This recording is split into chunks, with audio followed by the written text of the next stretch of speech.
Essays for the Uninformed, confronting the uncomfortable truths of the King of the Beasts. There are many books in the world that comfort us. Easy to read and enjoyable, they offer solace and encouragement, temporarily easing the burdens of a weary life.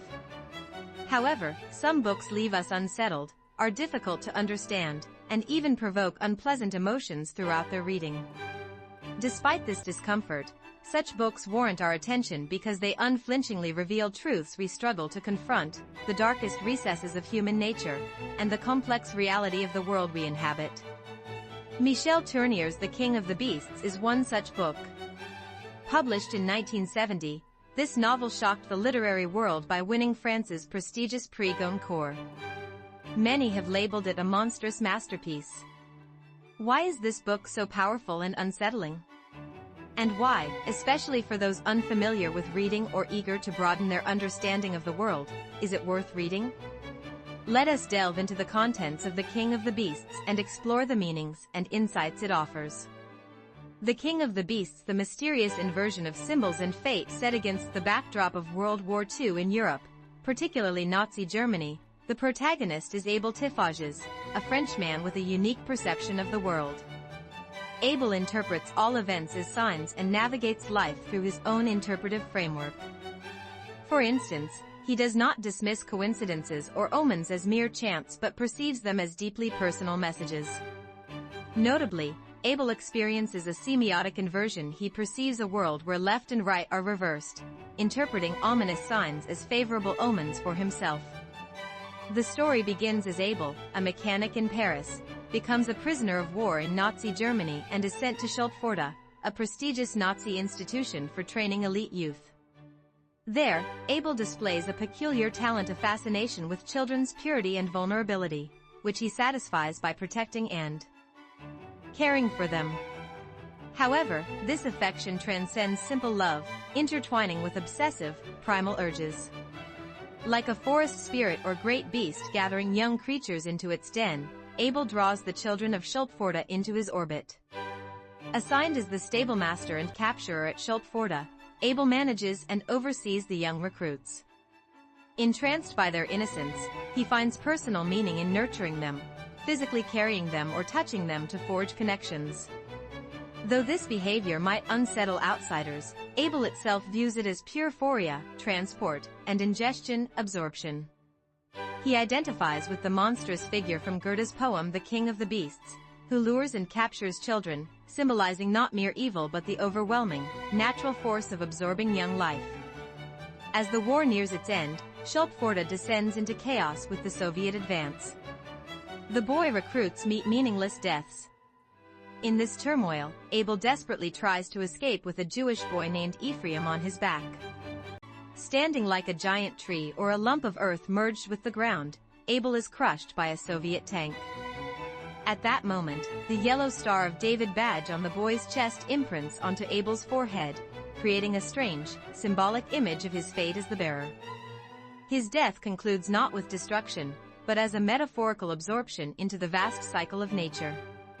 Lessons from The King of the Beasts, uncovering humanity and the world's truths amidst discomfort. The King of the Beasts transcends the story of a singular, enigmatic character to pose profound questions about human nature, society, and the essence of evil. For those seeking to expand knowledge and cultivation, this book offers the following insights. 1. The ambiguity of good and evil, and the complexity of human nature. Tournier disrupts binary notions of good and evil through the character of Abel Tifages.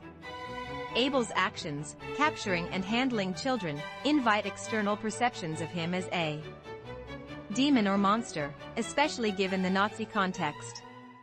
However, the author delves into Abel's psyche, revealing his behavior stems not from simple malice but from a unique semiotic system, primal instincts, and a twisted desire to protect. He is both a devourer and a transporter of the children.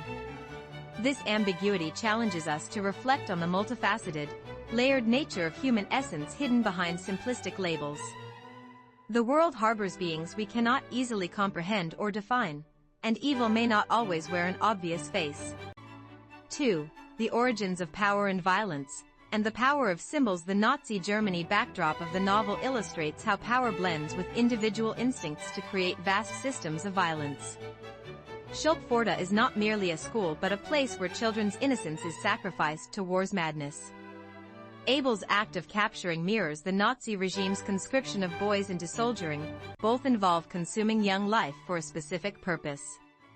The novel suggests that Nazi cruelty was not accidental but arose from humanity's primal desires, corrupted myths, and the manipulation of symbols. It invites reflection on how power infiltrates the unconscious to transform into collective madness and how ideologies manipulate symbols and myths to dominate people. This insight is vital for understanding modern propaganda, hatred, and the violent nature of certain ideologies. 3. Fate and choice, and the creation of personal myths. Abel interprets his life through the lens of grand destiny. He perceives every event as a sign and crafts a personal mythology to navigate his existence. Like the figure from Goethe's poem or an ancient pagan deity, Abel's worldview diverges from modern rationality. This raises questions about how we interpret life's significant and minor events. Is our life predetermined by fate, or shaped by endless choices? Abel's extreme personal mythology prompts deep contemplation about the narratives we construct to give meaning to our lives. 4. The ability to view history from alternative perspectives. The King of the Beasts reinterprets the tragic history of World War II through mythic and primal lenses rather than purely moral or political ones. It teaches us that history should not be understood merely as a chronological list of facts or a battle of good and evil. By examining human nature's darker aspects, collective psychology, and cultural contexts, we can approach history with a multidimensional perspective. Rather than simply condemning the horrors of war, the novel encourages us to explore the underlying psychology and desires behind human actions, deepening our understanding of history. 5.